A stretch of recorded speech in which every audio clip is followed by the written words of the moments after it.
Selamat datang di pembahasan mendalam kita.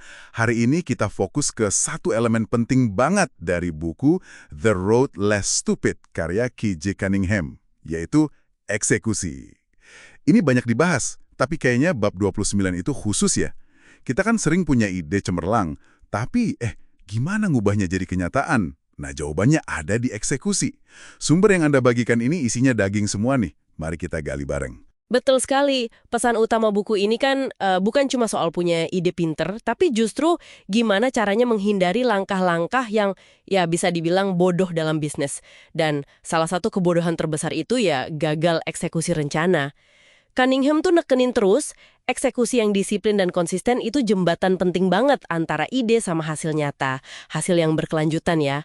Sumber-sumber ini ngasih kita semacam peta jalan yang jelas soal itu. Oke, mari kita bedah ya.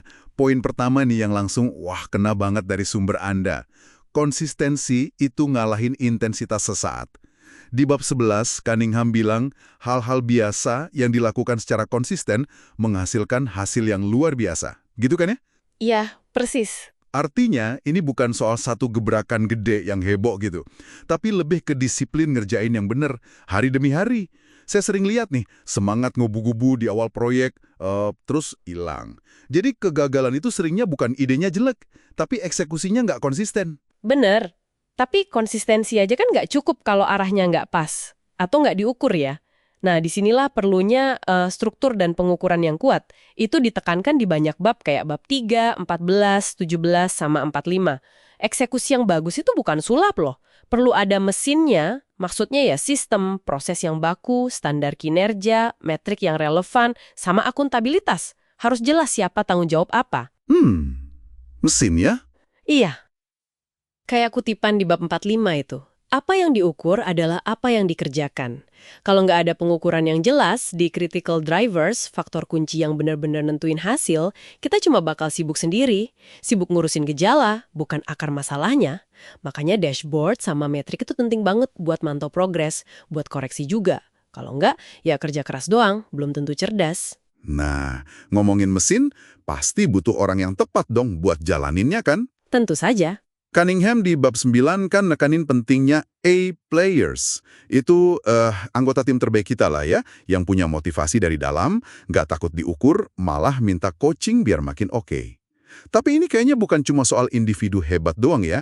Lebih luas lagi, ini soal budaya perusahaan. Bab 7 sama 26 ngebahas ini. Betul, budaya itu fondasinya. Budaya akuntabilitas yang isinya orang-orang dengan sikap see it, own it, solve it, do it.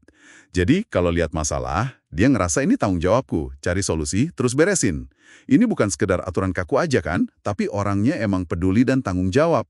Ingat kasus Patty, si kasir di bab 13? Oh iya, itu contoh bagus. Itu contoh bagus banget gimana coaching soal keyakinan sama rasa kepemilikan bisa ngubah kinerja eksekusi, bahkan di level individu paling depan. Betul. Dan nyambungin semua ini, ada poin krusial terakhir nih dari sumber-sumber ini.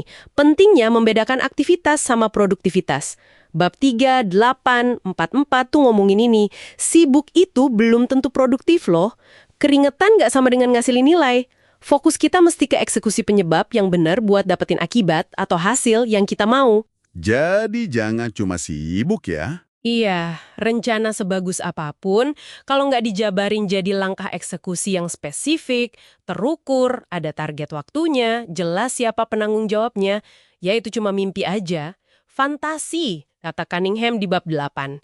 Jadi pertanyaan kuncinya bukan cuma apa yang mesti kita lakuin, tapi lebih dalam lagi, kenapa hasil yang kita mau belum kecapai. Sama elemen eksekusi mana nih yang hilang atau nggak konsisten. Fokus ke tindakan yang benar-benar ngaruh. Oke, jadi kalau kita rangkum nih, kunci eksekusi yang efektif itu kombinasi dari 1, konsisten jalanin hal-hal dasar, 2, ada struktur sama ukuran yang jelas, 3, ada orang yang pas di budaya yang kuat soal tanggung jawab, dan 4, fokus ke tindakan produktif yang jadi penyebab hasil, bukan cuma sibuk kelihatannya.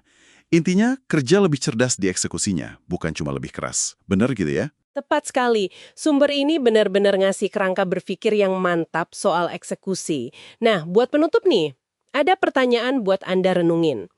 Dari semua aspek eksekusi yang kita bahas tadi, konsistensi, ukuran, orang, budaya, fokus ke penyebab, Kira-kira area mana di bisnis atau kerjaan Anda yang paling butuh perhatian sekarang ini? Dan apa ya, satu langkah nyata paling simpel yang bisa Anda ambil minggu ini buat mulai perbaikin itu?